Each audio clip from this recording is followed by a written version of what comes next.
अपनी बुलंदियों पर कभी घमंड नहीं करना चाहिए। पहले भी वक्त के कई सिकंदर रहे हैं, जहाँ हुआ करते थे शहंशाहों के महल, अब वहाँ उनके मकबरे बने हुए हैं। एक सेठ नाव से नदी पार कर रहा था। रास्ते में उसकी नाव में छेद हो गया और वो डूबने लगा। उसने एक मछुआरे को देखा तो उसे आवाज लगाकर मदद के लिए बुलाया। सेठ ने मछुआरे से बोला कि मुझे बचा लो, मैं तुम्हें अपनी सारी संपत्ति दे दूंगा। मछुआरे ने सेठ को अपनी नाव में बैठा लिया।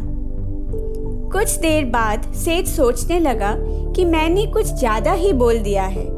पूरी संपत्ति दे दूंगा तो मैं क्या करूंगा। उसने मछुआरे से कहा कि भाई, बुरा मत मानना, लेकिन मैं तुम्हें अपनी सारी संपत्ति नहीं दे पाऊंगा। मेरी पत्नी गुस्सा करेगी। मछुआरे ने कुछ नहीं कहा।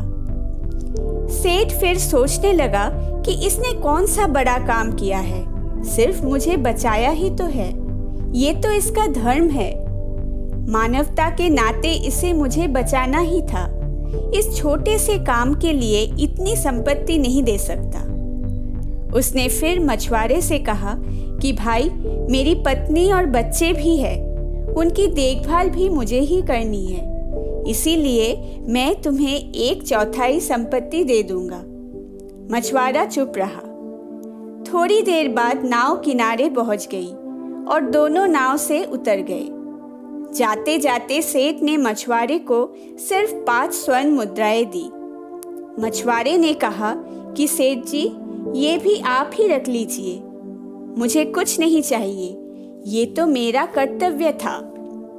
सेठ नहीं माना और 5 मुद्राएं देकर चला गया। हम जब भी कोई अच्छा काम करने की सोचते हैं, उसे तुरंत कर देना चाहिए, क्योंकि जैसे जैसे समय निकलता है, हम उस काम को करने का विचार छोड़ देते हैं। हमारा मन बुरे काम को तुरंत करना चाहता है। हम गुस्सा तुरंत करते हैं, लेकिन अच्छे काम टाल देते हैं। हमें बुरे कामों को टालना चाहिए और अच्छे कामों को तुरंत कर देना चाहिए, तभी हम सुखी हो सकते हैं। अगर आप बुरे वक्त से गुजर रहे हैं तो चलते रहिए, रुकिए मत, बुरा वक्त गुजर जाएगा।